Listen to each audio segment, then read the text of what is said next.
Welcome, if you seek truth. The truth shall set you free. Fear not. And now the agenda with Crystal Risotti. Hello and welcome to the Agenda with Crystal Risotti. I'm the host, Crystal, and tonight we're going to be talking about global health initiatives. Got a really good show planned. If you don't mind, please like, subscribe, share, and comment so we can get this show rolling and out to as many people as possible. You know, the routine. Tonight we're going to talk about the global health goals and initiatives from the UN and the WHO, and also our CDC in the United States. And if you recall, we talked about in former episodes the UN sustainability goals. We talked about the UN connections and the tentacles that go into every different area and aspect of our lives. So let's look at slide 1 real quick, Josh. These are different entities within the system of the United Nations. Tonight, we're going to talk about the World Health Organization and focus on that initiative and that part of the system, I should say. And I just want to talk about, what does health include, since we're going to be going into the whole health aspect of everything. Health includes physical, mental, and spiritual. Don't be mistaken. When we're talking tonight about the whole health push that we're having, we're talking about mental health, we're talking about physical health, but there is a spiritual health element to all of this, and I don't want that to get lost. So let's start off a little bit talking about physical health, and I want to refer to the Bible so we can go to scripture and see what it says about each type of health that we're going to be talking about. So for physical health, we're going to look at 1 Corinthians 6:19 and 20. The verse says, "What? Know ye not that your body is the temple of the Holy Ghost, which ye have of God, and ye are not your own? For ye are bought with a price. Therefore glorify God in your body and in your spirit, which are God's." The point of that verse is we don't own our body if we're Christians. Likewise, the government doesn't own our body. So that needs to be very, very clear. Our body is not ours if we've been purchased by Christ's death on the cross and his resurrection and our redemption. Our body actually belongs to God, not us. So that's important to note. 1 Corinthians 3:17 then says, "If any man defile the temple of God," which we already know our body is, "him shall God destroy. For the temple of God is holy, which temple are ye?" So with that verse, I think it's important to also note that, again, it's talking about our body being the temple of God. And if we defile it, God will destroy it. Let's move to mental health. We're going to look at Proverbs 17:22. It says, "A merry heart doeth good like a medicine, but a broken spirit drieth the bones." Now, I think that's important to look at in terms of like depression and anxiety. And we're going to talk a lot about that tonight, because that is a big part of the mental health initiative that is coming out from the UN and filtering into so many different areas. And we do see a lot of struggles with mental health. And typically we are talking about depression and anxiety a lot. We see so much of that, especially after the C-19 hit and everybody was locked in their homes for, a couple years. It's hard not to experience some of that. But that also can come from childhood trauma. It can come from so many different areas in our lives that we encounter. I will challenge you to tell me one person that has never had some kind of trauma, though. So I'm not a big proponent of taking that too far, but I do acknowledge that there is a lot of that going on in our world, and I believe it's part of the spiritual battle that we face. Moving on to Romans 12:3. The Bible says, "For I say, through the grace given to me, to every man that is among you, not to think of himself more highly than he ought to think, but to think soberly, according as God hath dealt to every man the measure of faith." Why did I pick that verse? I think a lot of our struggles in society with mental health have to do with being so self-centered. We focus on our own selves so much that, number one, we experience anxiety and depression about things that we've done that we can't forget about. We have, like I said, everybody has traumas in their lives.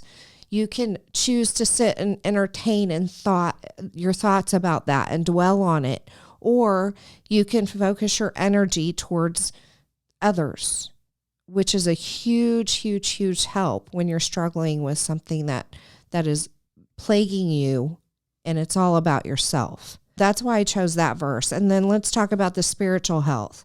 2 Timothy 3:4. This know also that in the last days perilous times shall come. For men shall be lovers of their own selves, covetous, boasters, proud, blasphemers, disobedient to parents, unthankful, unholy, without natural affection, truce breakers, false accusers, incontinent, fierce, despisers of those who are good, traitors, heady, high-minded, lovers of pleasures more than lovers of God, having a form of godliness, but denying the power thereof. From such turn away.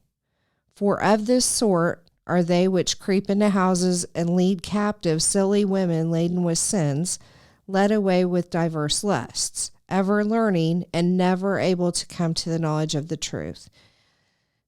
So many of those things apply, I think, to our cultural struggle with mental health. We see this a lot. Again, all of the things that were listed really start off with the first one that says lovers of self. And again, it goes back to what I was saying before. I believe very strongly, from personal experience myself too, that we can take things so deep with ourselves and become self-obsessed that we forget about what's going on around us or about others. We don't see the flowers, the trees, the things that God has given us, our blessings. We don't see people that may need help with groceries at the grocery store, or some elderly person that might need you to hold the door for them. We tend to either go into robotic mode and deal with those things, or we just don't see them. We don't see the opportunities. And at least from my experience, whenever I've gotten to that place, one of the best things I've done is go to a grocery store or a strip mall somewhere or a gas station, and I seek out opportunities to help others, because I acknowledge that God's order of importance is God first, others second, and ourselves last, which is totally the antithesis of what we're preaching in culture today, what we're telling kids. I see love yourself all over the place. Kids are being taught that. And I do think there's an aspect to that of, I wouldn't say love yourself. I would say acknowledge that you're a gift of God, made in his image. However, we're also as filthy rags, as Christ said in the Bible. So we need to keep that proper perspective about ourselves. And again, best solution for depression, anxiety for myself has been go out and seek others to help. Because at the end of the day, you've accomplished something. You feel good about yourself. You know you brought value to somebody, and you can sleep better. So knowing all that, it seems the Bible is telling us to do the opposite of what society is telling us, to be happy and healthy. Today, again, we're going to talk about several developments that have happened recently or are ongoing now in regards to physical, mental health that actually affect our spiritual health as well. So I want to kind of touch back. We talked about the sustainability goals, which is part of the United Nations Agenda 2030 in the last episode. So let's look at slide 2. These are the list of 17, and you can see number 3 is highlighted. That's the one we're going to dive into today. Let's go to slide 3. This is a bit more granular in regard to slide 3, or actually goal 3. And it talks about ensure healthy lives and promote well-being for all at all ages. And I want to highlight that, all at all ages. So the United Nations is inserting themselves into our physical and mental health aspects. They're not limiting it.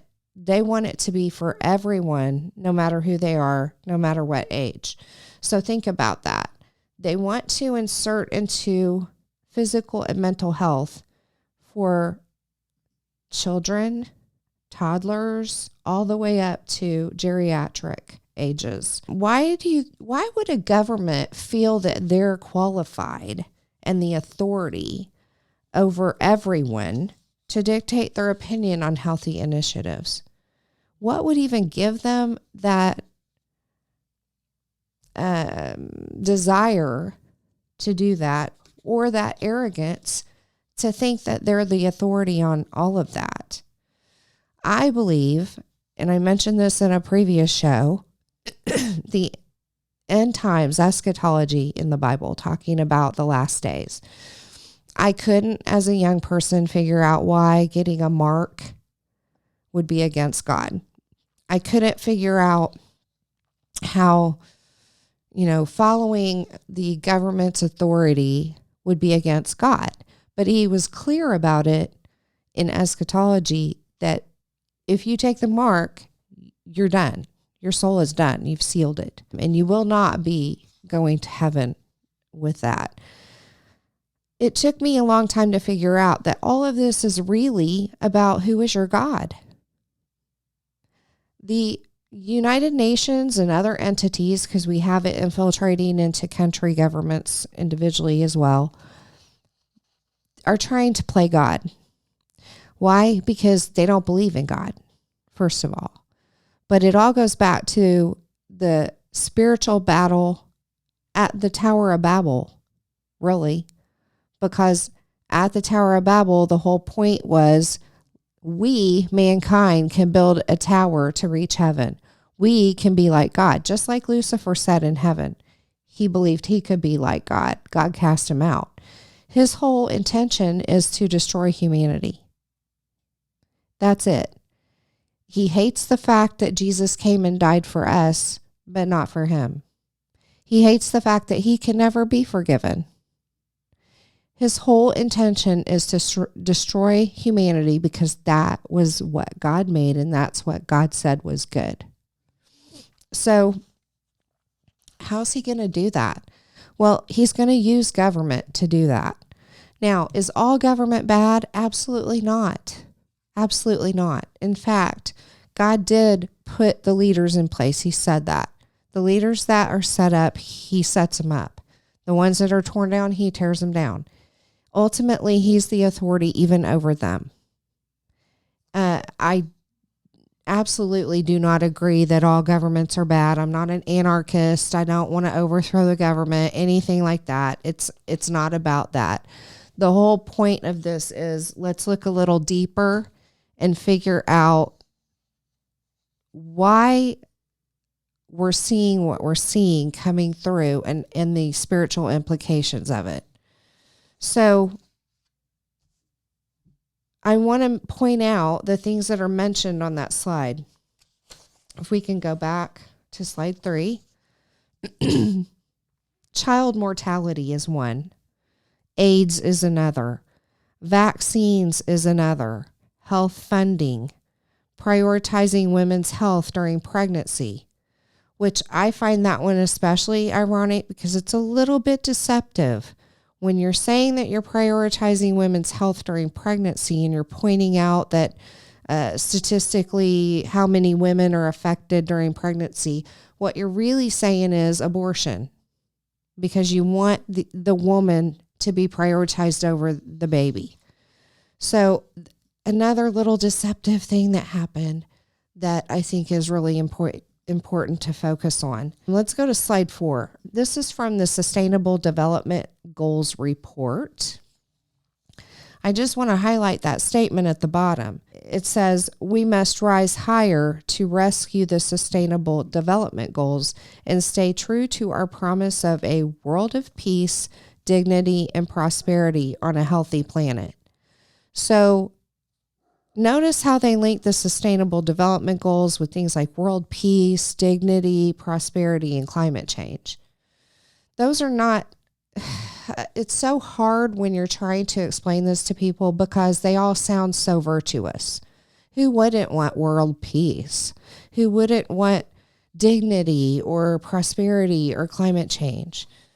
The problem becomes when you're talking about that, somebody has to define what those are and somebody has to enforce it. All right? And that somebody is not God, clearly. That somebody is some man or group of men, mankind, women, whatever, some group of leaders somewhere that are dictating that to all of us, little people. So that's where the problem comes in. And when you're talking about secularism and humanism versus Christianity and following Christ, they're two totally different worldviews, two totally different things. So those people that are in those leadership positions, I guarantee are probably not Christians.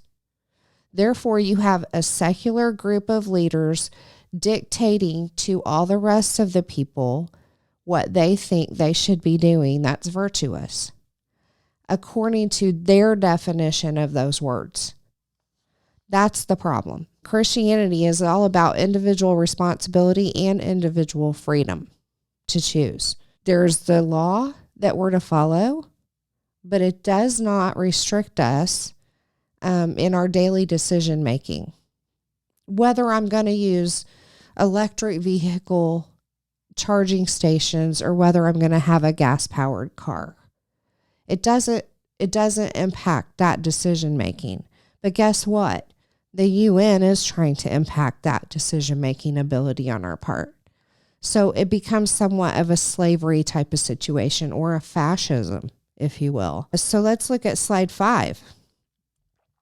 Slide 5 is, again, from the Sustainable Development Goal Indicators from UN.org, and it's talking about life expectancy, immunizations, anxiety and depression, which is the mental health aspect, and universal health care, which is a socialist and or communist way of handling healthcare. Do we want everybody to have access to healthcare? Absolutely. That's the right thing to do. But do we want them telling us which doctors we can go to and how long we have to wait before we go and controlling every aspect of our healthcare? Because that's exactly what's going to happen if we have universal-based healthcare. We will no longer have the ability to choose the doctor we go to. We will not have the ability to control any wait times. We won't have the ability to control any pricing. It's all going to be controlled by someone else. Now, you could argue right now it is anyway, because insurance companies have a lot of say-so in that, and then your healthcare provider organizations also set pricing according to contracts and things like that. But we have the freedom to shop around right now. And with this, you will not have that. So let's look at the connection to the specific communist goals. Let's go to slide 6. This one says, promote the UN as the only hope for mankind. If its charter's rewritten, demand that it be set up as a one world government with its own independent armed forces. Now, that's an actual goal that they put in writing. So they're wanting to promote the UN as God for mankind. It's very clear. Let's go to slide 7. Support any socialist movement to give centralized control over any part of the culture, meaning education, social agencies, welfare programs, mental health clinics, etc. This is right out of their own website. So I didn't make this up, and it's not my typing. These are screenshots off their webpage. They're calling it out. They want socialism to be incorporated in. Again, these are actually from the communist goals that we talked about in episode 2. So if you haven't watched that, you need to go back and watch it. This is the communist goals that were read into the congressional record in America in the 1960s. And they've been working at it ever since. So let's look at slide 8. Transfer some of the powers of arrest from the police to social agencies. Treat all behavioral problems as psychiatric disorders, which no one but psychiatrists can understand or treat. All right, so you got two things here. We've seen this occur in our culture fairly recently, although it's kind of died down. But they wanted to defund the police, and then they also wanted to put social workers partnered with police to go on calls, which personally I think totally puts the social workers at risk because they don't have the training to defend themselves should an occasion arise. But that's beside the point. That's just a push on the social aspect and the mental health aspect. And then they want to treat all behavioral problems. Think about that. Behavioral problems as psychiatric disorders. And they want people or children, wink, wink, with psychiatric disorders as behavioral problems to only come to psychiatrists for treatment. It's interesting when you read these, if you look past the obvious and you kind of analyze it behind the scenes, how these all start coming together and you start seeing how they're playing out. Let's go to slide 9. Dominate the psychiatric profession and use mental health laws as a means of gaining coercive control. I want to highlight that word, over those who oppose communist goals. When you read the whole of the communist goals, you're probably not going to agree with a whole lot of them. And this is talking about using mental health laws as a means of gaining coercive control. I also want to go back to coercive control. I know with the pandemic, people were faced with losing their jobs if they didn't get the jab.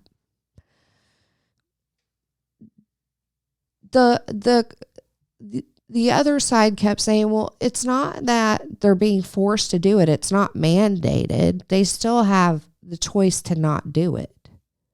But I'm telling you, coercion is control. Yes, they can still do it. They're going to lose their job.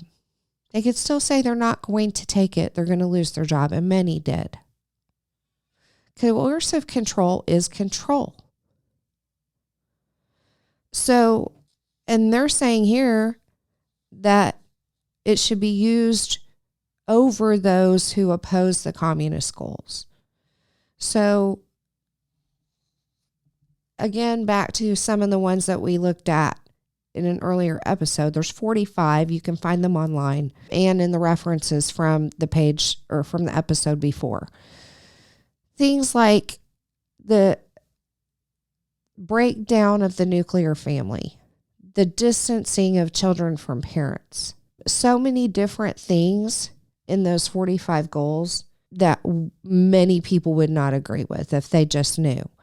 But yet they're using the psychiatric profession to exert coercive control over people who don't agree with those goals. We are seeing that being enacted too. Have you heard of red flag laws? That's one thing. You know, somebody had an episode or somebody didn't like something they said, they can call them in and they can restrict them from having a gun just based on that, because they're calling it a mental health or a behavioral issue. All right. You have that. There are people that are using this to get people fired from jobs or keep them from getting jobs. You have people using mental health laws to absolve themselves of doing things that they need to do on a daily basis or getting in trouble at work. That's another one. You can't fire people for misbehaving because of mental health issues. It's being overused, but we see the intent behind it. So now let's move on to the World Health Organization. There's something called the Pan-American Health Organization, And that organization is actually an arm of the UN and the WHO dedicated to the Americas region. Let's look at slide 10. This talks about Millennium Development Goals. And I just found that interesting because when we speak as Christians about the millennium, what are we talking about usually? We're talking about the 1,000-year reign of Christ. Why would they choose to name the goals Millennium Development Goals? I just found that very intriguing. But when I did some research, these are actually the predecessors to the Sustainable Development Goals. And they were trying to achieve these Millennium Development Goals by 2015, and then they didn't. So they created the Sustainable Development Goals, and they just rolled the ones they didn't achieve into that. So that's how that all came across. But do you see the connection to the millennial reign of Christ? It's so funny how things work that way. The WHO works with 5 partnerships with over 100 collaborative arrangements and over 800 collaborating centers. It's huge. And there are 195 countries in the world, and 194 of them are in the WHO alliance. So you want to talk globalism and worldwide involvement. You're seeing it here. Let's look at slide 11. This is a composite of the Global Health Initiative, again, right off their website. You see global health in the middle. Around that, you see global health governance, data collection and communication, preparing for pandemics, sustainable development and universal coverage, environmental health and climate change, shifting demographics and lifestyles. And then there's a whole bunch of little things outside of that circle. So I just want to let you know what some of these are because I think it's important to point them out. As part of the global health governance part of this circle, underneath that, they have mental health, social protection. What does that mean? Agile governance, humanitarian action, sustainable development, aging and longevity. And then we go to data collection and communication. And this isn't a comprehensive list I'm reading. I'm just pointing out some of them that I found interesting. Under data collection and communication, you have biotechnology. You have digital communications. You have future of computing. You have health and healthcare. So all 4 of those were in that data collection and communication piece. Preparing for pandemics contains infrastructure, global risks, the 4th industrial revolution, which I did a little digging on that because I've heard that term before, but I didn't really know much detail about it.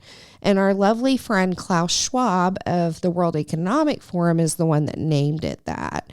So it's basically a fusion of technologies that blur the boundaries between the physical, digital, and biological worlds. And that's off their website definition. So we're talking AI, robotics, the Internet of Things, blockchain, which is like cryptocurrencies and NFTs. You got 3D printing. You have genetic engineering and quantum computing and so many other things. I want to talk about that for a minute because this is where you see like Neuralink from Elon Musk. This is where you see transhumanism is what it's called, merging of technology with humanity. That's where that falls under. And they actually have a name for it and an initiative around it. The next thing is also incorporated in is trade and investments, vaccines and migrations. So we just had the pandemic. We've seen the vaccines be pushed. Now we're seeing migrations happening worldwide. Why do you think that is? Do you not think there's an orchestrated effort behind all of the migration efforts worldwide? There is, let me tell you. Part of their equity program is to force countries that are more well-to-do to offer up more for less developed countries. So basically, it goes back to the Marxist ideology of take from the rich and give to the poor. And that sounds so great, but like I tell people, it sounds great until you're the rich one. Because even if you're minimum wage, you're better than the homeless guy down the street. So if you think you're immune from them taking from you to give to someone else, you're not. And you need to open your eyes and think broader about that. Sustainable development and universal coverage contains things about food and beverage, social justice, education, human rights, gender falls under that. Why are we seeing the big gender ideology push right now? Because it's part of the sustainable goals. Environmental health and climate change contains things about urbanization. And one of the topics we're going to talk about in a later show is the war on farmers and what we're seeing worldwide about the scarcity of food and the transition of food over to insect proteins and lab-created chicken and things like that, and why they're doing that. It is intentional. It also talks about the ocean. Education is in that. Social justice, human rights, gender, environmental health, and climate change then has the development and finance side of things, the future of the environment, the ocean, air pollution, climate change, water, and forest. And then you have shifting demographics and lifestyles, which is your youth perspectives. So they're focused and targeting in on how children are taught and child psychology and things about that. Values, behavioral sciences, global governance, and corporate governance. Now, I find it interesting that all those things are grouped together because you're talking about values and how you're teaching youth to exist in the world today. Couple that all with behavioral sciences, which is your behavior disorders, which we already talked about, right? They want that to be under psychiatry to deal with that.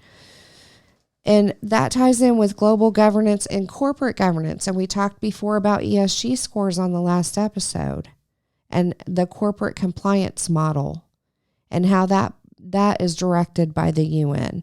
So all of this is all tied together. Basically, I'm going to go back to this because when we talked about behavioral development and values, why, again, tell me, does some government or government entity feel that they have the right to teach people values and behaviors?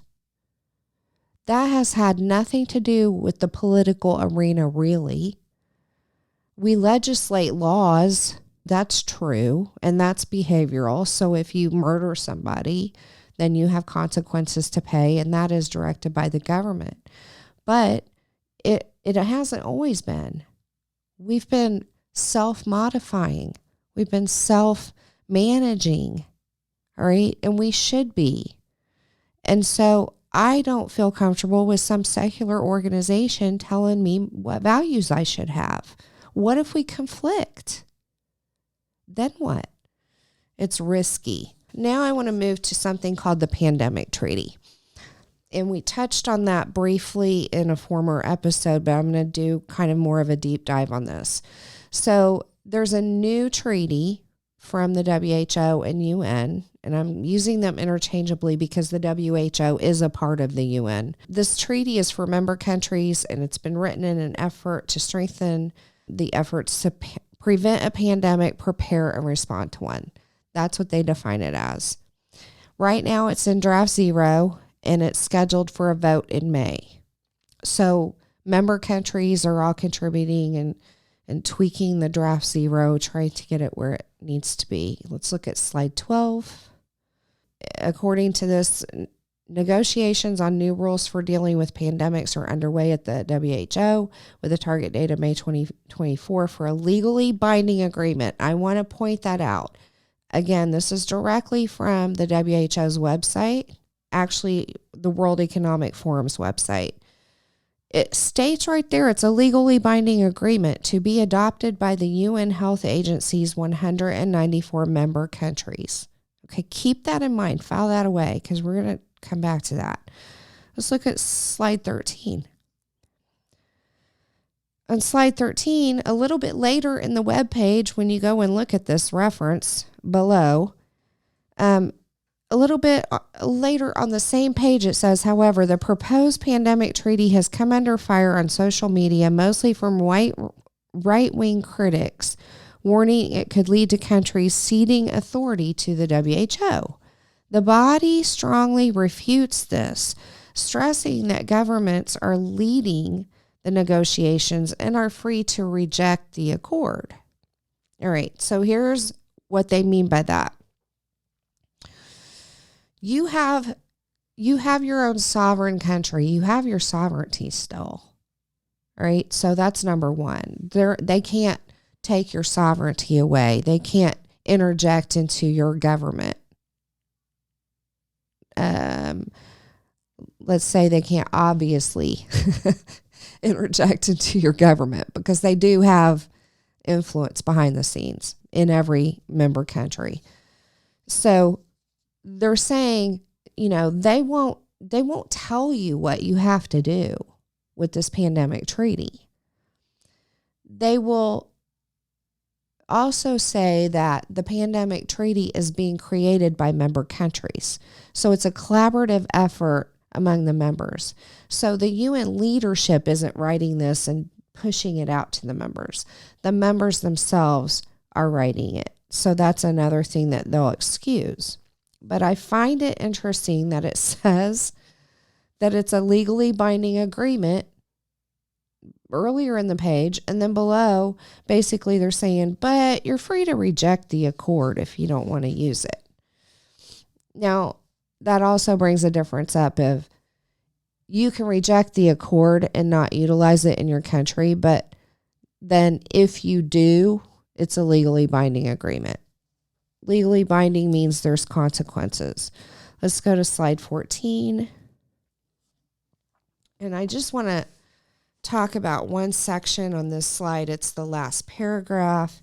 It says, it is expected that such an accord would aim to help prevent future disease outbreaks from impinging on people's freedom to travel, work, seek education, and above all, lead a healthy life free of avoidable disease, as called for by another global accord, the WHO Constitution. So you not only have the pandemic treaty, but you have a WHO Constitution as well. They're saying that member states decide the terms of the accord, including whether any of its provisions will be legally binding on member states as a matter of international law. But then they refer also to this WHO Constitution, which is a second document. Again, let's look at slide 15. This question is, what could happen if countries that join or participate in any new accord do not meet their obligations?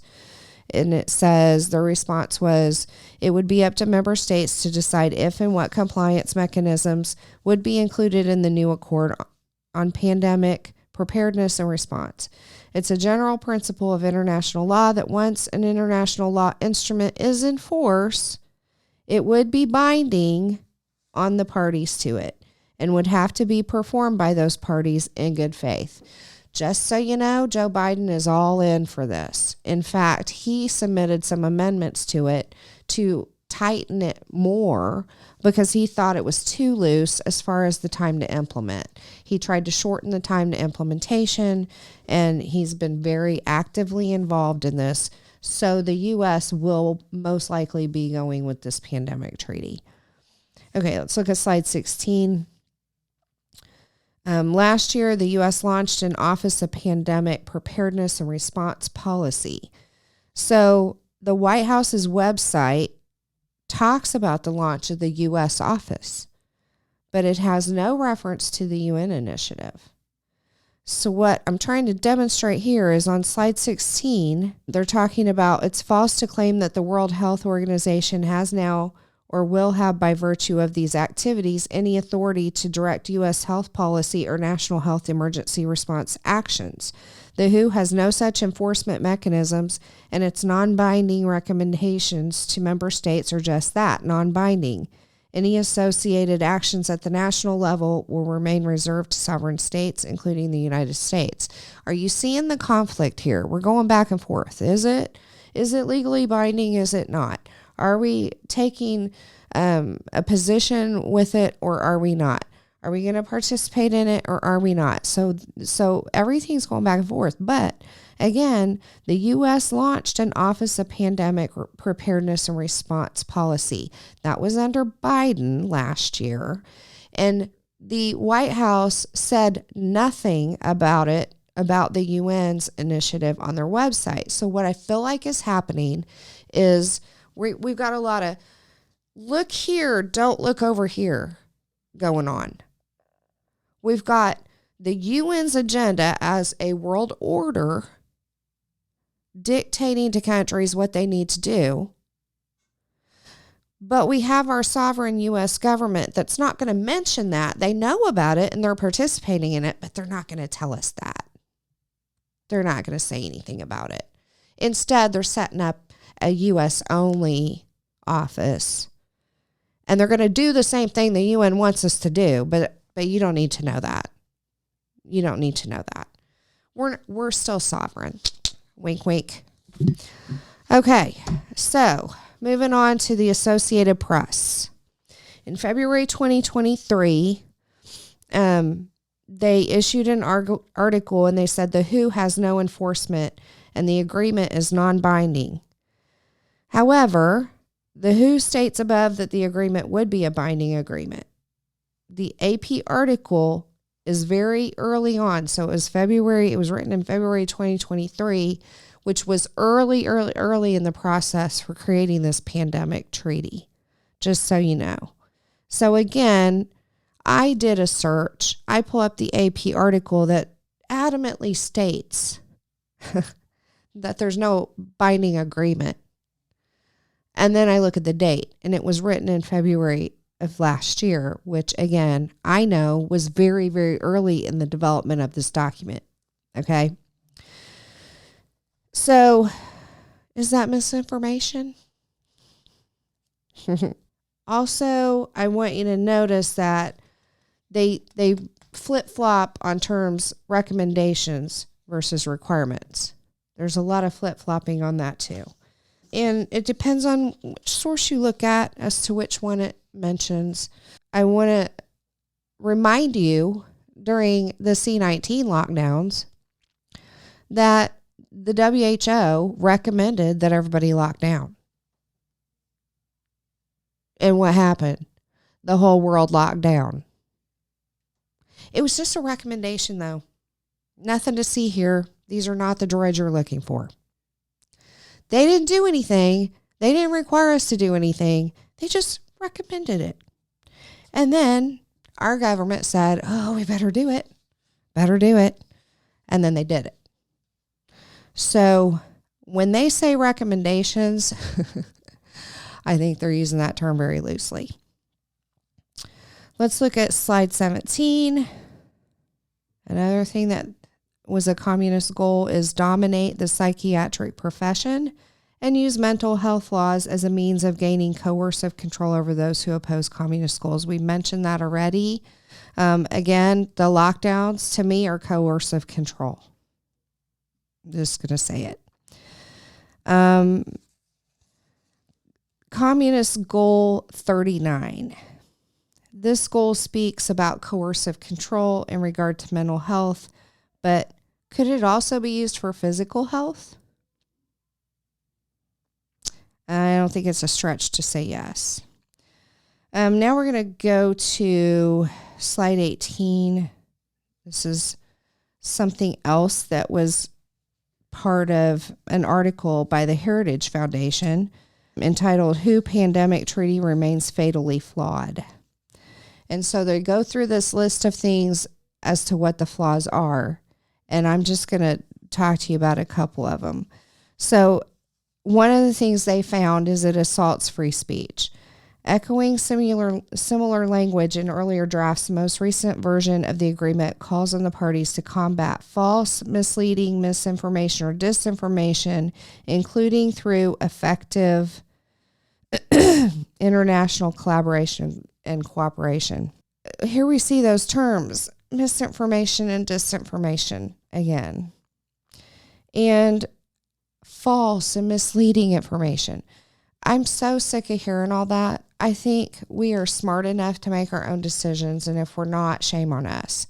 But we should have the ability to have free speech, and if people don't have enough sense to research things or look them up or, research and find out what's true and what isn't, then that shouldn't be a reason to restrict information, because anytime they're calling something misinformation or disinformation, who's making that decision? Ask yourself, who's making that decision? I could tell you so many times I've seen, or I've had it happen to me a couple of times, that I get a fact check warning over something. And when I go, because I'm a nerd, so I go read those fact checks and I research the people who wrote the fact check. 9 times out of 10, they work for some leftist organization. 9 times out of 10, they wordsmith it. So they'll say, well, it's not true because, and they'll pick out one word that gave a different connotation or something. Not that the whole thing isn't true or the concept of it isn't true, but they nitpick and wordsmith it to declare it as false. So I've challenged them before, and I've actually won that, I will say. I encourage everyone to do that. Another issue is that it gives more power to the elites to monitor and combat what they determine to be misinformation or disinformation. And let's look at slide 19. Here's another one that they found. States have, in accordance with the Charter of the UN and the principles of international law, the sovereign right to determine and manage their approach to public health. I'm going to skip the next few things, but I'm going to point out, provided that activities within their jurisdiction or control do not cause damage to their peoples and other countries' sovereignty. Actually, other countries, and we'll leave it there. So what is that talking about? Again, we go back to the fact that they state that they're not forcing anything through this pandemic treaty, and there's no enforcement, they're not forcing anybody to do it, et cetera, et cetera. But in their own wording, they said, provided that activities within their jurisdiction or control do not cause damage to their people and other countries. So if they determine, and this is from an article called Who Pandemic Treaty Draft Reaffirms Nation Sovereignty to Dictate Health Policy by factcheck.org. Speaking of fact check, I'm going to use them in this case. They're saying, nothing to see here, no problems. But then they come back and state, unless there's potential damage to the people in that country or other countries. Well, I don't know about you, but do you know any country that doesn't do business outside of their own borders? Do you know people who, like any country where people don't travel across borders? Because I don't. I mean, there could be some small country somewhere that I'm just they're not even on my radar that could have that. But nowadays, we're constantly flying to and fro, and we're doing business in other countries, and part of that is travel, and part of it's vacations, and there's just so much crossing borders at this point because of globalism. And because of the world's kind of feeling smaller as time goes by, I don't know of any occasion where there wouldn't be a situation with a pandemic that wouldn't cause damage to your own people or other countries. I'm just saying. There's something else they talk about too, and that is equity of costs among countries. Just to point out, the U.S. costs for pharmaceuticals is 256% higher than in other countries. 256%. We carry it, and I've been in the industry for over 30 years, so I know this to be true. The U.S. is charged so much more for any pharmaceuticals that we use because we carry the costs for underdeveloped countries. We pay for them, essentially. Let's look at slide 20. I want to jump down about halfway through. It says U.S. prices were 256% of those in the 32 comparison countries combined in comparison with individual countries. U.S. prices range from 170% of prices in Mexico to 779% of prices in Turkey. A couple bullets later, U.S. prices were 84% of prices in all non-U.S. countries for unbranded generics, but U.S. prices were 190% of prices in other countries after adjusting U.S. prices downward to account for rebates and other discounts. So we're still at 190% minimum of what other countries pay. This is all according to the International Prescription Drug Price Comparisons, and there'll be a link below to that reference. Let's go to slide 21. This is talking about the pandemic treaty again. A glaring oversight in the current draft is the failure to define developing country. Do you know that currently China is considered a developing country? They have so much in population. Their financial state is doing super well, but they're a developing country. So they're pointing out, without clarification, China will be considered a developing country in this pandemic treaty and benefit from arrangements intended to help low-income countries. There are provisions in the pandemic treaty about countries and equity, and we talked about that a little earlier. So they're expecting those who have to give to those who have not and carry the load for them, China being one of them. Guess who gets to determine who the developing countries are? The WHO, because they are the authority, apparently. It's based on, who's required to turn over their medical supply stockpiles and who's going to receive those medical supply stockpiles in the name of equity. It also eliminates intellectual property, which is a bad thing from a financial perspective, because even though I'm not a big fan of the pharmaceutical industry myself, I do think as a business, they do have intellectual property, which is their patents on their drugs and things that they own. This pandemic treaty will get rid of that, which means it's a free-for-all for anybody who wants it. So like in the case of the last pandemic, you necessarily wouldn't have Moderna, Pfizer, Johnson & Johnson. They would all be making the same thing, potentially. So that's just something that I thought was interesting. And again, there's a reference below for the link to that resource.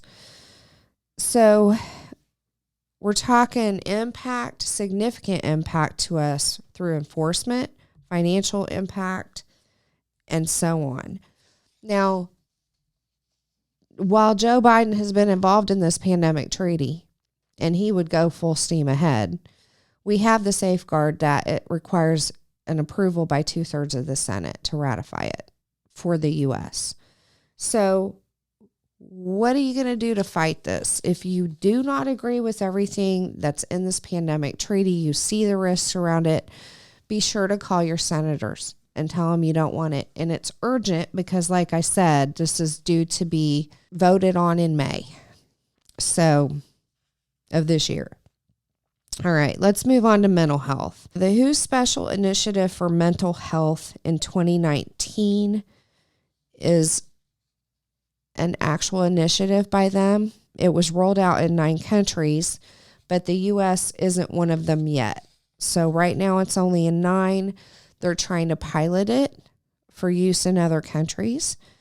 Each country completed an assessment resulting in country priorities. So they did an assessment and then they decided what to prioritize out of that. Let's look at slide 22. This is the initiative, Transforming National Mental Health Systems. There's an article that will be linked below to the resource for this. The CDC, even though the U.S. hasn't done this and hasn't participated in it, don't be fooled. This Center for Disease Control in the U.S. is absolutely on board with everything that the WHO and UN provide. So I want to look at slide 23. There's a website called About Mental Health at cdc.gov. That's where these snippets are going to come from. According to them, how common are mental illnesses? It says more than 1 in 5 U.S. adults live with a mental illness. Over 1 in 5 youth, ages 13 to 18, either currently or at some point during their life, have had a serious, debilitating mental illness. And then about 1 in 25 U.S. adults lives with a serious mental illness, such as schizophrenia, bipolar disorder, or major depression. I have so many theories on this, but I'm not going to go into those. Too personal. Let's just stick with the facts today. Slide 24. They go in to talk about what causes mental illness, and they say there's no single cause for mental illness. A number of factors can contribute to risk. They're talking about adverse childhood experiences to other medical conditions, biological factors or chemical imbalances in the brain, alcohol, drugs, having feelings of loneliness or isolation. All right, that last one. Who hasn't felt lonely or isolated? Did you feel that way during the pandemic? Have you ever felt that way outside of the pandemic? This is one of the concerns I have about this mental health stuff, because I could tell you when my son was young, as an example, the schools were trying to label him saying he had ADD. And so I started digging into research, and I got a pamphlet, a brochure from him, and had a list of symptoms on the back. And I read all those symptoms and I went check, check, check, check, check. And so I thought, well, maybe I have ADD. So I started asking all my colleagues and friends to look at this brochure and tell me if they've had any of those symptoms. And every single person I gave it to said, yeah, I've had them all. This is where it gets scary for me, because if you're labeled with a mental illness, there are implications to that. There are consequences to that. And are we over-diagnosing that? That's the thing that hits me hard. So, slide 25. That last sentence, mental health as a continuum and the identification of specific mental disorders are both ways to understand how well children are doing. So now we're talking about kids with mental health. And if mental health is a continuum, then what's the common denominator for it? Who determines that? Is anyone truly mentally healthy? Do you know anybody who you could downright say, without a shadow of a doubt, they are mentally healthy? They don't ever have depression. They're never sad. They never anxious. They never. Or they're always. If you do, then you probably don't know them very well. And you better go ask them. Because I don't know of anybody who doesn't have symptoms of something on occasions. Or even if those occasions may be for an extended period of time. Okay, but then everything cycles. You go in, you come out. You develop coping skills. Kids particularly don't have coping skills. Have you seen a kid get mad because you wouldn't give them ice cream? or because you said, no, we're not going to McDonald's right now. Even if you meant to go an hour later, they throw a fit because they go right into anxiety and anger and behavioral problems. All right. It's especially dangerous with kids. As adults, we kind of know more and we regulate more. Kids don't have those coping skills yet. So I personally, I've done so much research on this, and I was part of a parent group for almost 2 years where that's all I did in my spare time was research this stuff about kids and the schools and the initiatives going on with them and the mental health aspects. And I can tell you, every kid could be labeled. Are you willing for yours to be? Do you know what the consequences could be? It only takes one activist in a school that has access to your child to make a difference, a significant difference, especially if it's a teacher that has them even an hour a day for a whole school year. There are agendas, whether we like it or not. Let's go to slide 26. Here we go with the mental disorders for children. Let's look at them. Anxiety, depression, oppositional defiant disorder, conduct disorder. I don't know the difference between the two of those, I have to say. Attention deficit and hyperactivity disorder, Tourette's syndrome, obsessive compulsive disorder, post-traumatic stress disorder. And then it says other conditions and concerns that affect children's learning, behavior, and emotions include learning and development disabilities, autism, and risk factors like substance abuse and self-harm. All right. Again, it's kind of like the American kids are starving concept. I dug into that at one point. Do you know how they determine that kids are hungry? They're going hungry? Because they asked on their survey a question that said, have you ever been hungry? Do you know any kid who hasn't at some point been hungry? I'm not kidding. No joke. Look it up. I feel like this is the same kind of thing. Have you ever been sad? Have you ever been nervous or anxious? Every kid I know would have to say yes if they even knew what those words meant, because we all have these at some point. Let's go to slide 27. And I want to point out here that it says public health includes mental health. So when the CDC, the UN, the WHO talk about public health, mental health is always a part of that.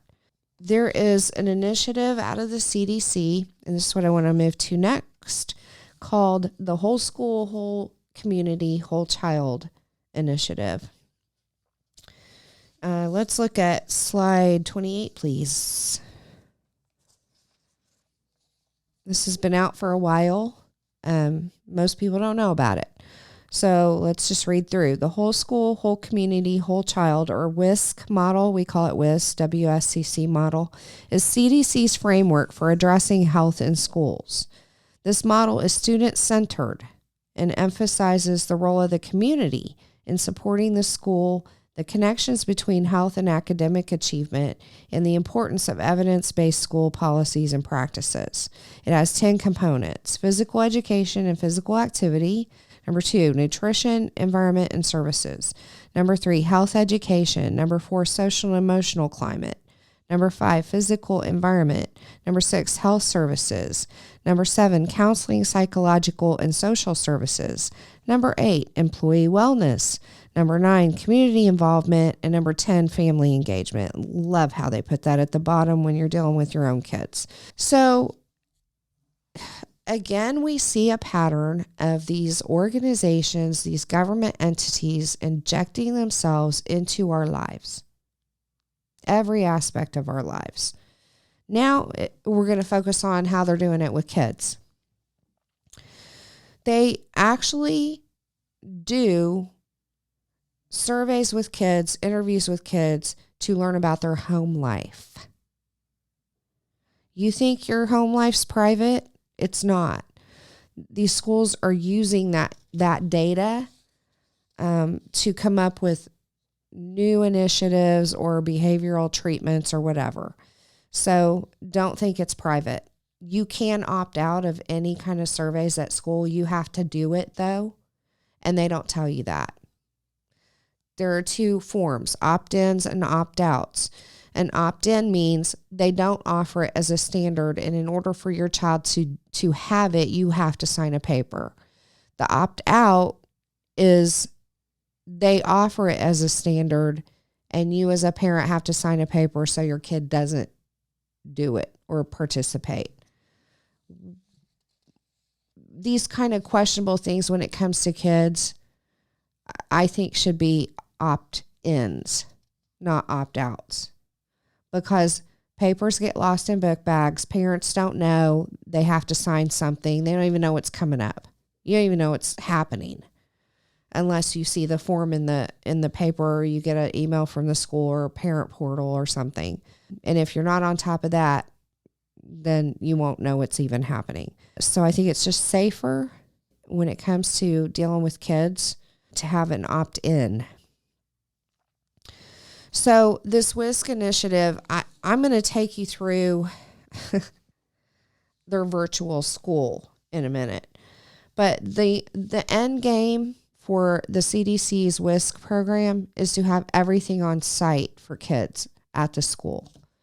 What do I mean by everything? We're going to talk about it, and you'll see what I mean. It's everything that could fall under the term health. You're talking dentists, doctors, optometrists, school counselors, nurses, referral services, on and on and on. Parents actually are embracing this more than I thought they would, because parents are like, woohoo, if the dentist is on site and the doctor's on site, I don't ever have to leave work to take my kid to the doctor or dentist. They can just do it at the school. The problem is, doing it at the school as part of these initiatives, they don't have to tell you what they're doing because it falls under health. So they don't have to tell you. All right, slide 29. We talked about the high level stuff. Let's talk about kind of the lower level stuff. I want to dive in particular to the social and emotional climate. You may have heard the term social and emotional learning, SEL. Schools will tell you they don't teach critical race theory, CRT, because that's only a class in colleges and universities. They don't teach that in schools, in the lower schools. It's a flat out falsification. It's misinformation. How about that? Because CRT is a theory. SEL is a program. SEL is built on the CRT theory. That's part of it. So they're technically right in that they don't teach CRT at school. So be careful if you're trying to, confront somebody about it. They don't technically teach CRT. They just incorporate the method into the SEL part of the learning. And by the way, all schools pretty much are doing social emotional learning. And you're going to see it comes from the CDC, which is aligned with the WHO and the UN. Social emotional learning in particular has serious impacts in my mind. We'll get into a little bit of it through the next few slides. Let's go to slide 30. This is a virtual school on the CDC's website that you can go through a link and get into and kind of move your mouse around, and it'll highlight different things on the screen that it'll blow it up so you can read it, and you can click on it, and then you can learn more about it. So the next few things that we're going to talk about are just based on that. First thing I want to point out is, go back to the slide, the red box around the white and blue banner at the desk. It talks about counseling, exams, dental, and vision. So that right there demonstrates to you they want to have dental, vision, everything under one roof. This is the health center, by the way. So in the health center, they talk about the different things there on the blue and white banner. On the yellow notepad paper, there's different options you can click on if you're online, and you can go into each one of those. I'm going to go ahead and tell you.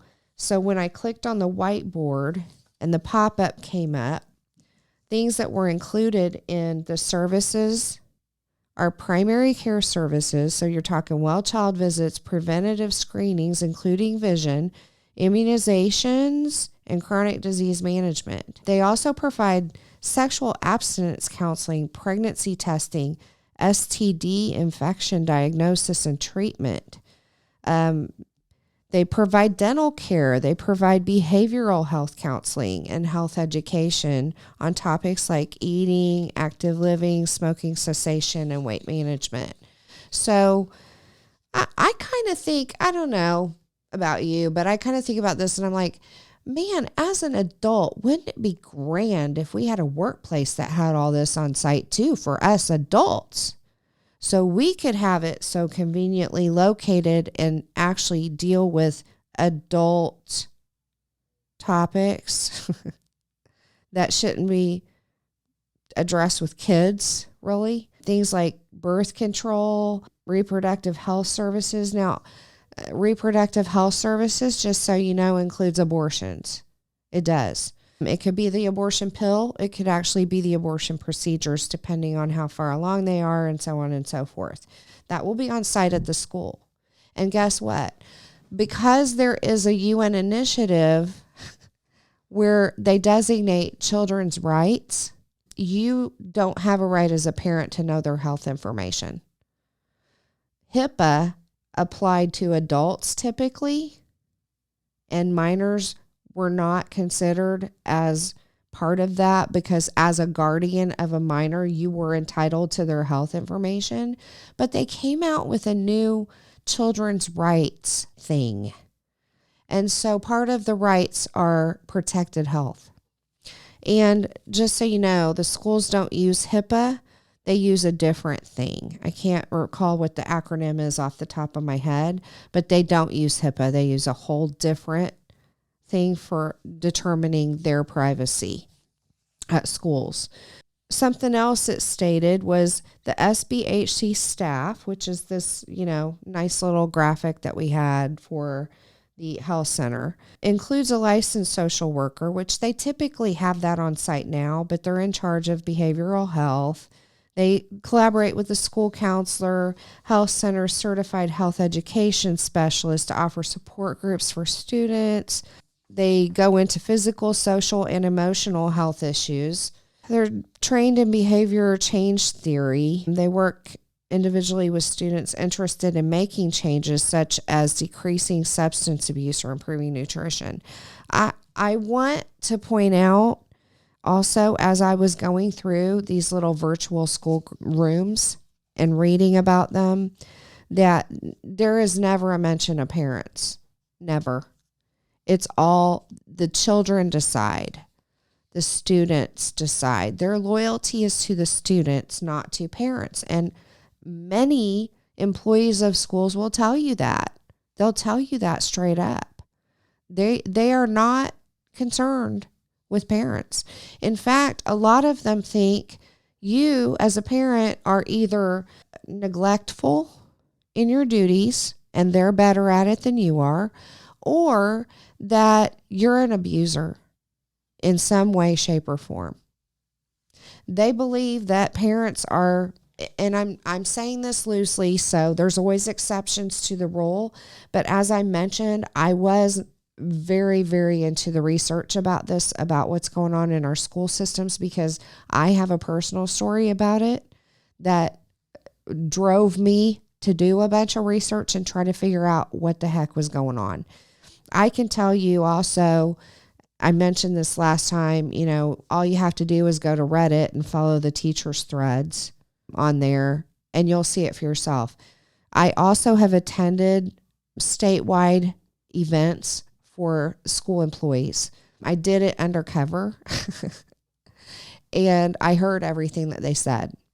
And they don't think parents know what they're doing. They're better at parenting than you are. So you're always going to have these fights, these conflicts in these school systems. And I'm talking about the government schools, although it's infiltrating into others as well, because we've for decades now put children first instead of letting them know their place and actually guiding and directing them on how to behave. So anyways, and on that same screen with the health center, it says support efforts in your school district to identify community healthcare providers who may be interested in various levels of partnership with your schools. And be sure to consider the spectrum of health and well-being services your student may need. Then we go into the yellow page box. And we're going to look at some of the things that are included in that. So slide 31, please. Something I want to point out, I'm not going to read this whole thing, but in the second sentence, it says the school invites a community healthcare organization to provide services in its facility.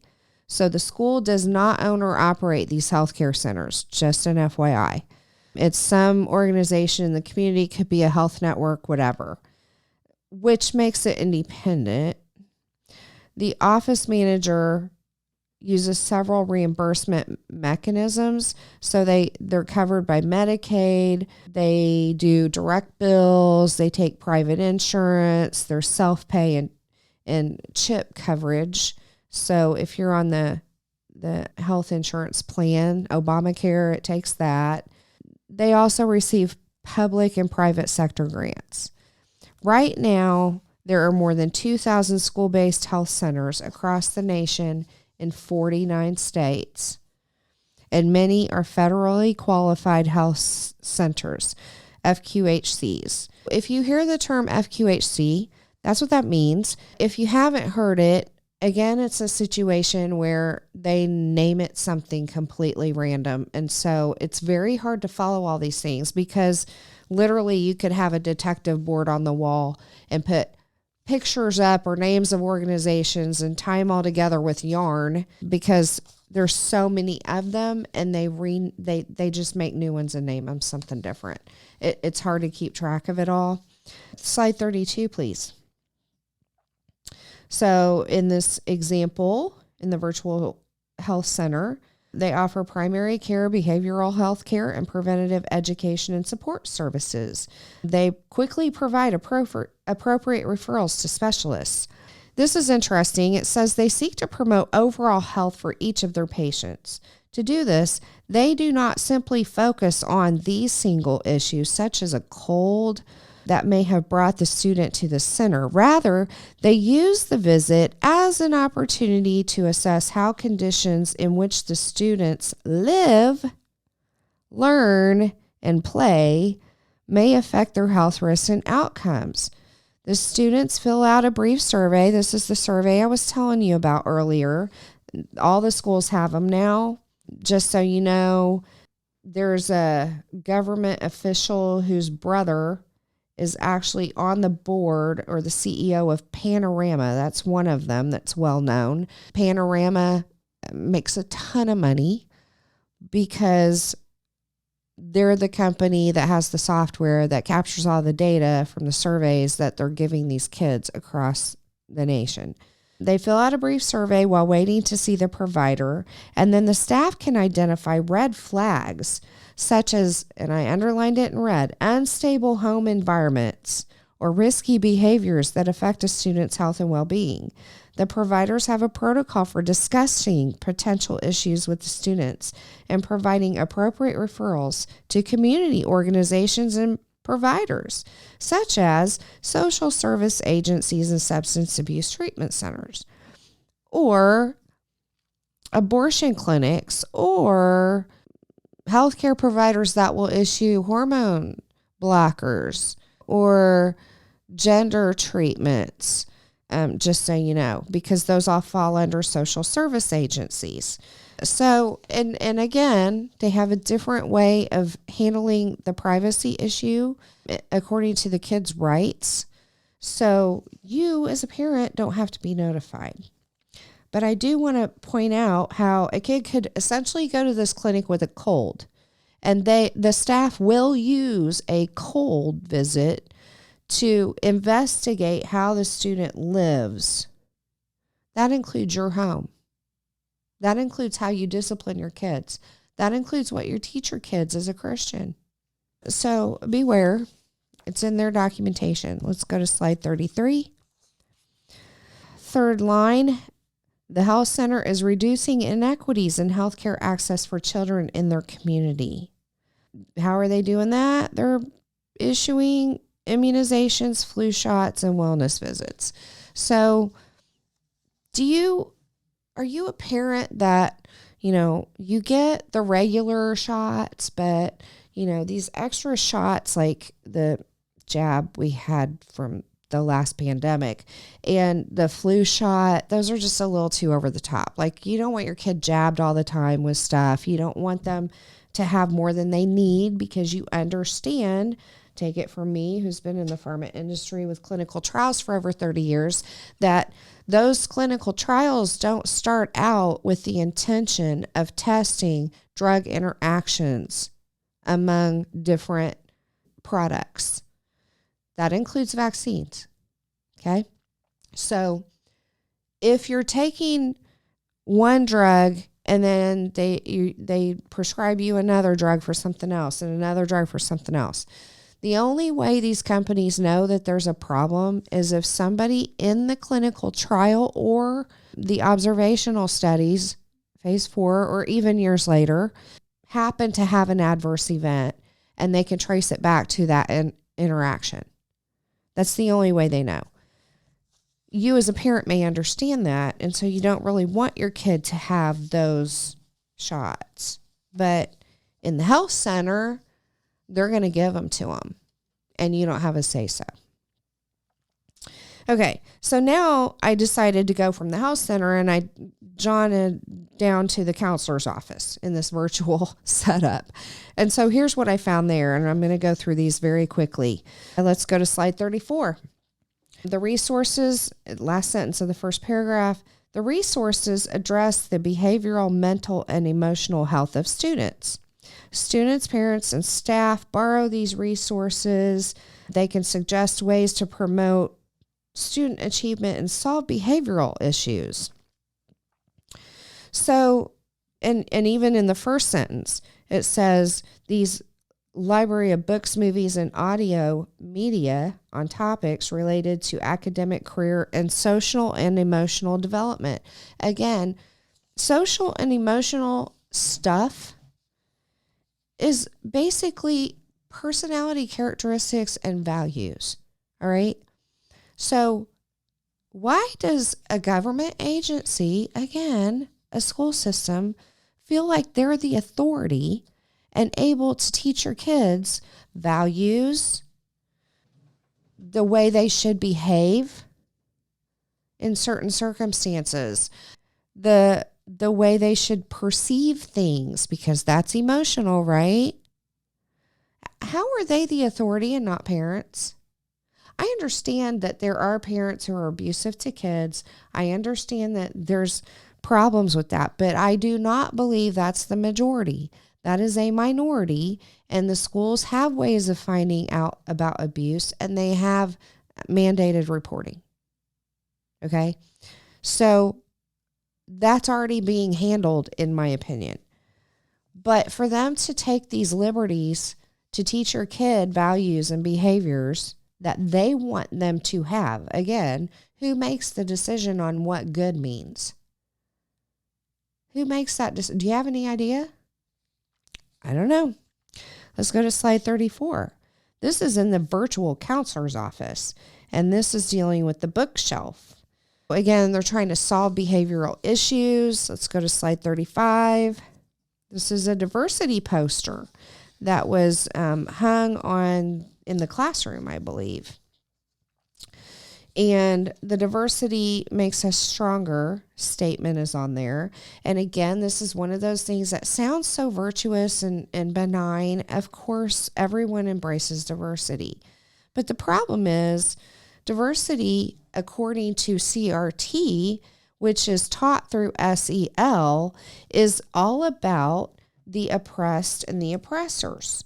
And the theory, the critical race theory, is that white people are always the oppressors, always. And people of color are always the oppressed. I'd like to see how they apply that to South Africa right now, because it's the complete opposite.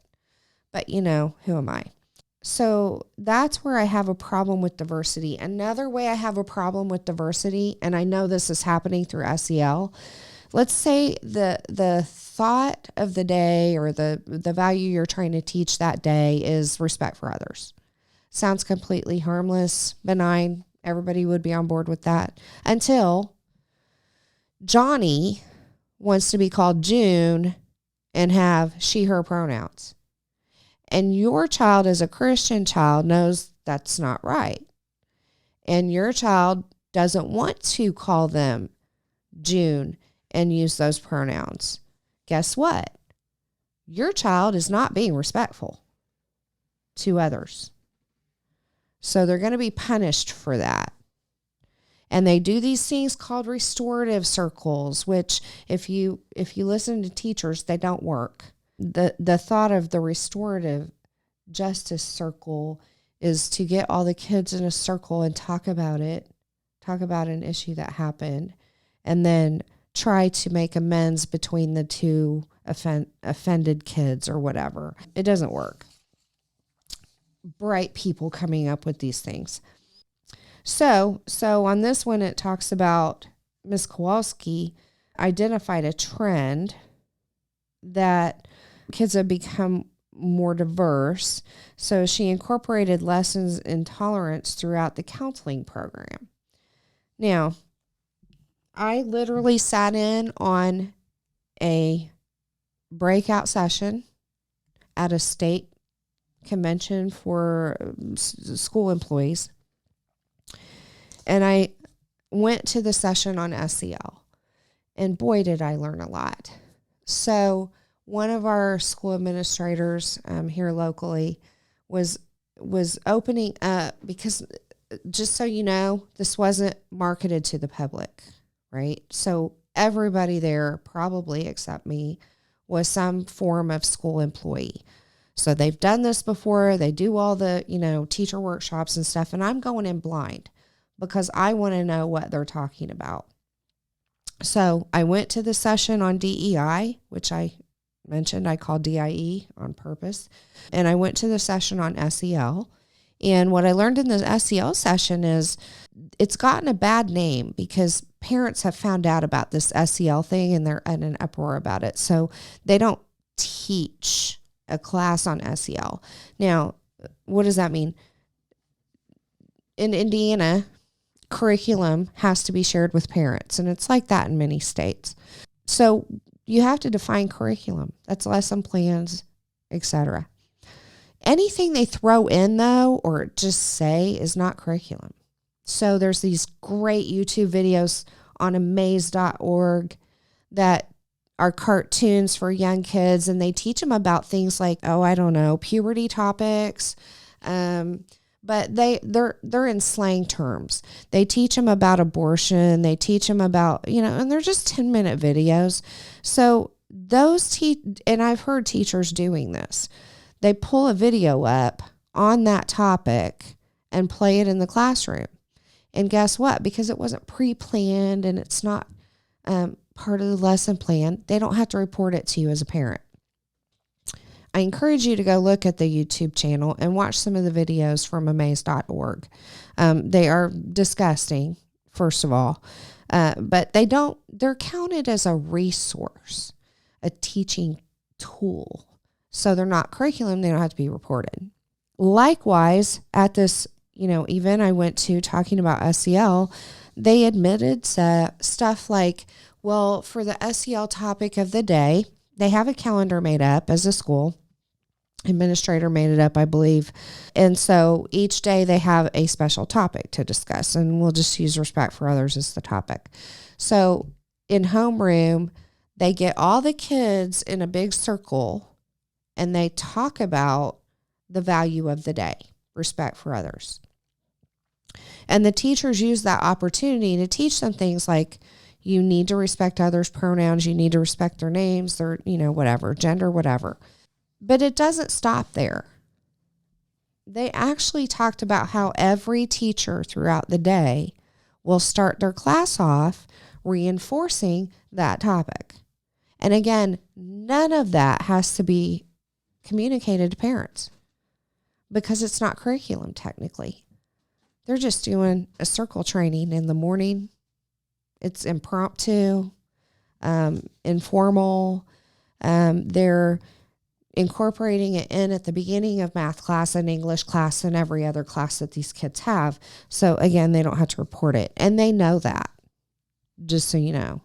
So I don't know how you find out what's going on in your schools short of going in undercover or just, I don't know, because, the schools are on lockdown now. You can't even go in. The only reason so many parents came out about their anger about things that were being taught and even knew about it is because of COVID and doing e-learning. They don't bring textbooks home anymore, so you have no idea what's in those, really. So I don't even know how you fight this or identify what's going on. Homeschooling is the only thing I could think of. So here's how she did it. She placed posters in her office and around the school showing diversity and tolerance.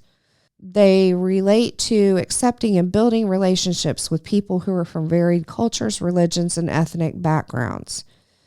Now, as Christians, we want kids to be accepting of other cultures and backgrounds, but it seems like there's a mixed message because they want you to accept people, even as adults, of other cultures and backgrounds, but yet you can't dress like them or have a piece of jewelry like them or say things like them or wear hoop earrings like them or whatever because you're appropriating now.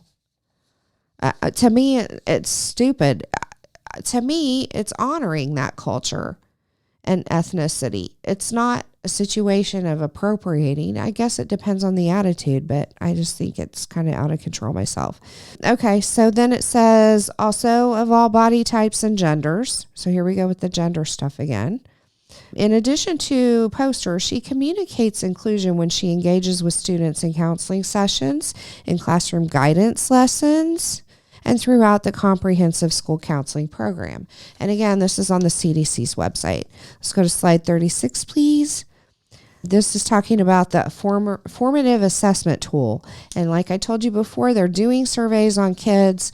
You have no idea what's in them. I could tell you from reports of teachers and parents around that they do have questions on them about the child's home life. So, and it's going to be from the child's perspective, and they will take action on whatever they find that's concerning from the child's perspective. So just be aware of that. On here, it talks about a variety of health topics, including mental health first aid, meeting the diverse cognitive, emotional, and social needs of students, sexually transmitted disease and pregnancy prevention, and then talking about suicide. This is talking about how this particular school ensures that the staff receives professional development on these things.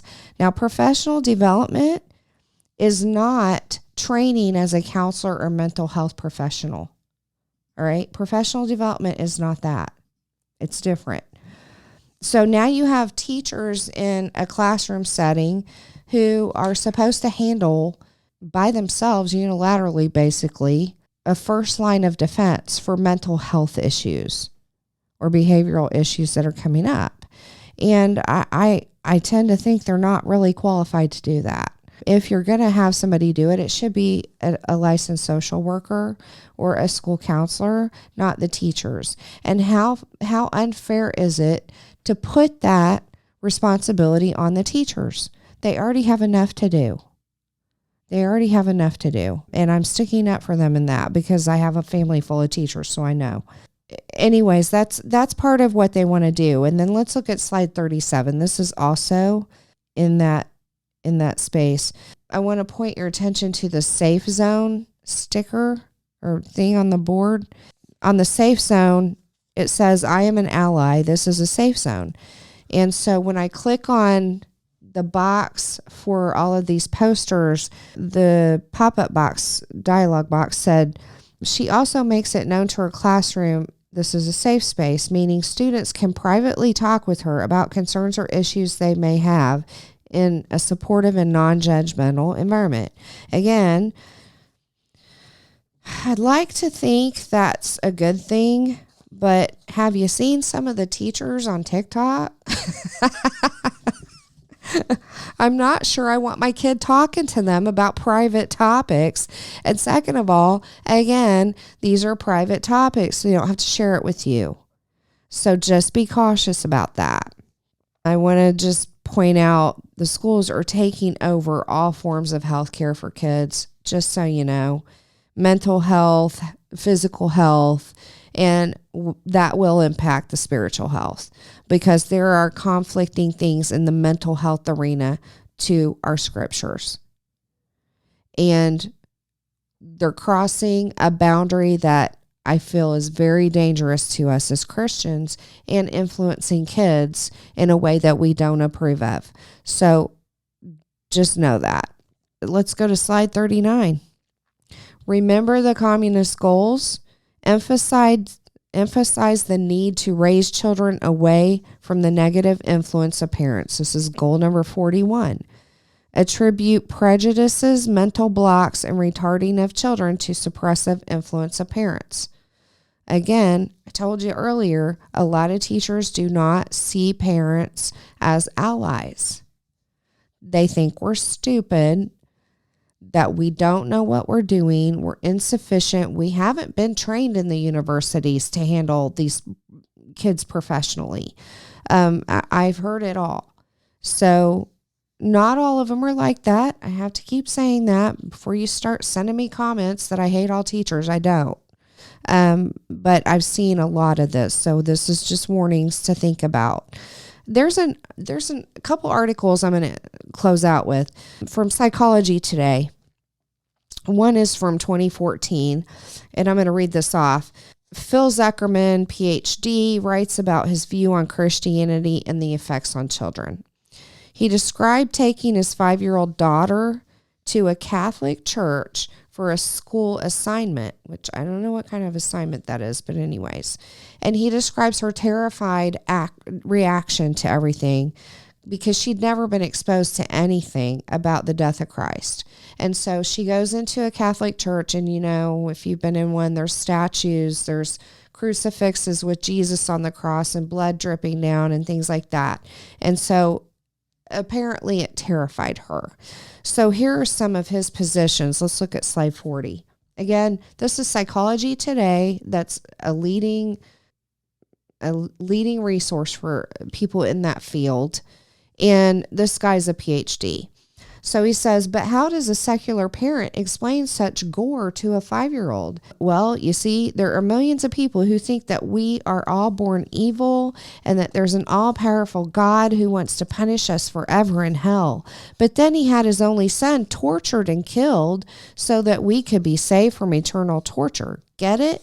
And that's very sarcastic, what he's saying. Let's go to slide 41. The whole thing is so totally horrible, absurdly sadistic, and counterintuitive and wicked, not to mention badly untrue. Again, is he an authority?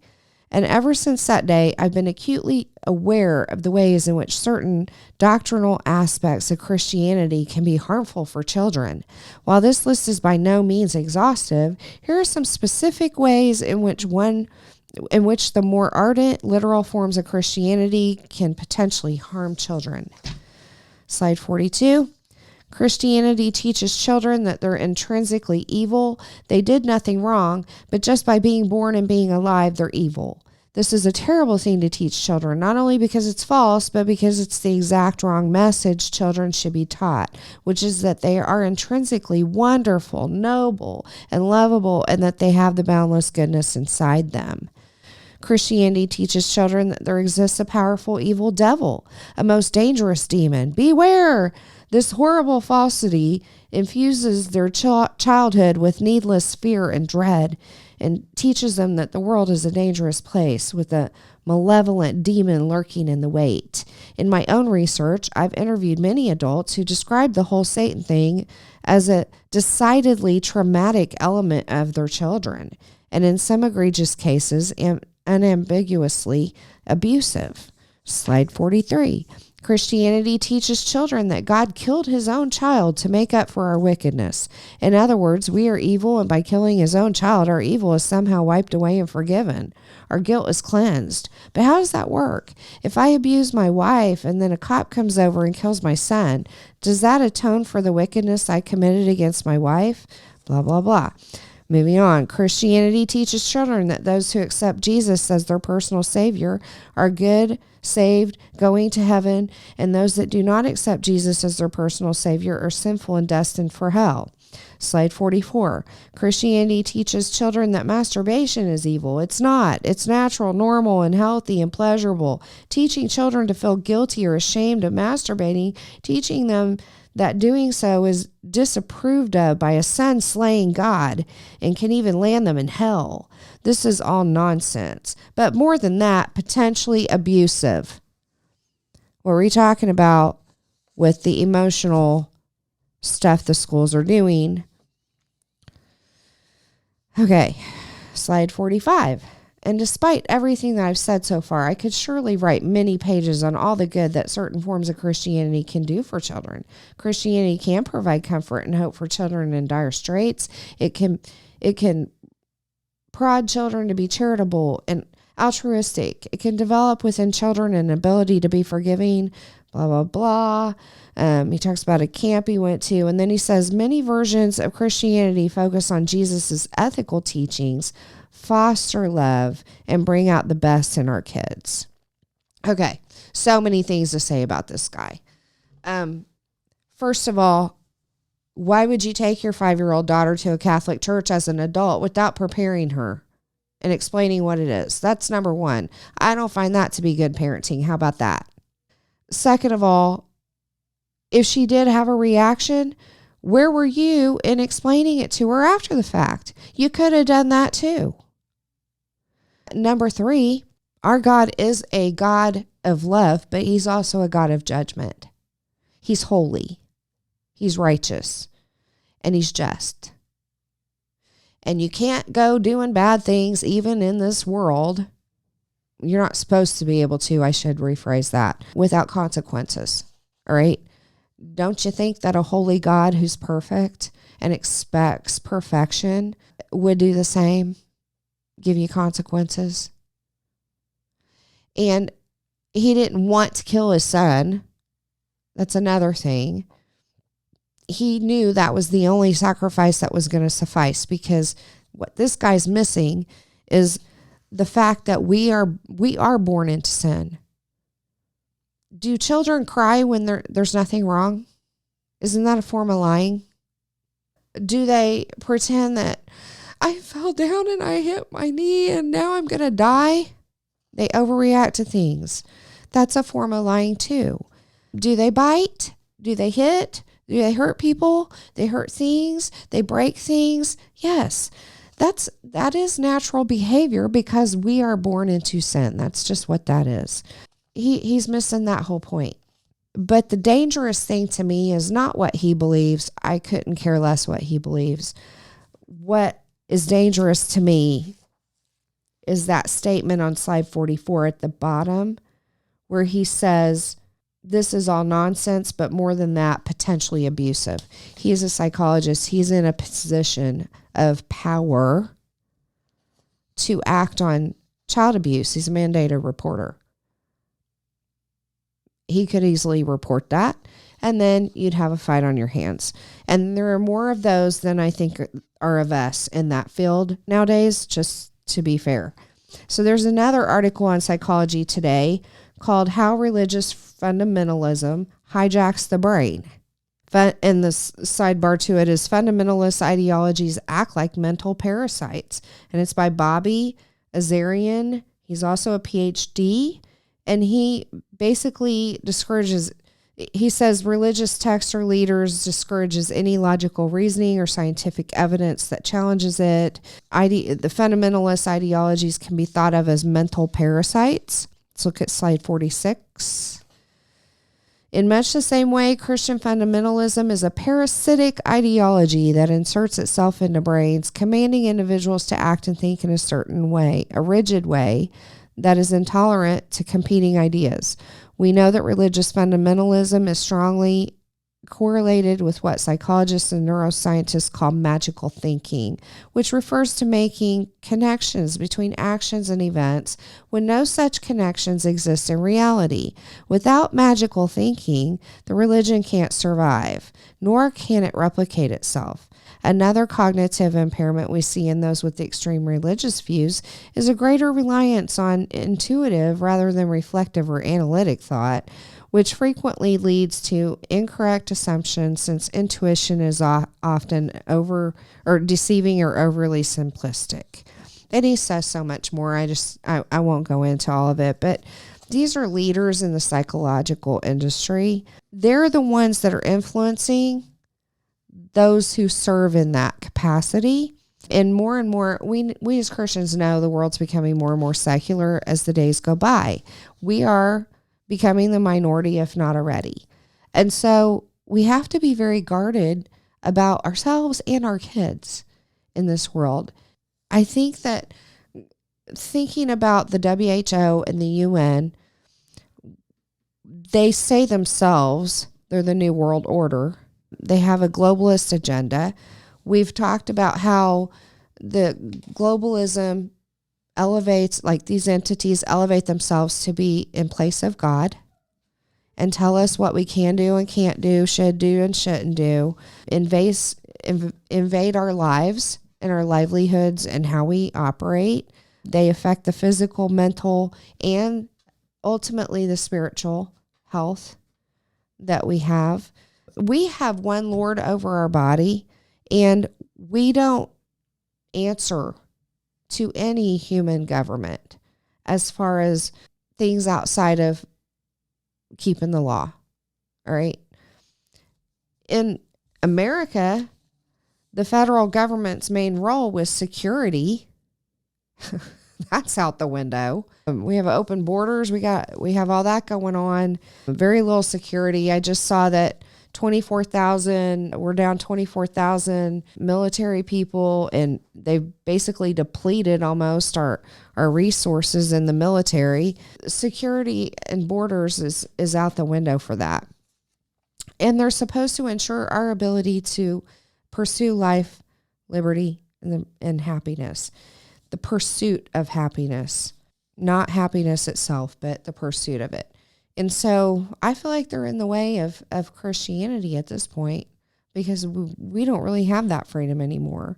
I do want to say not all world objectives are bad for us. I'm not trying to say that.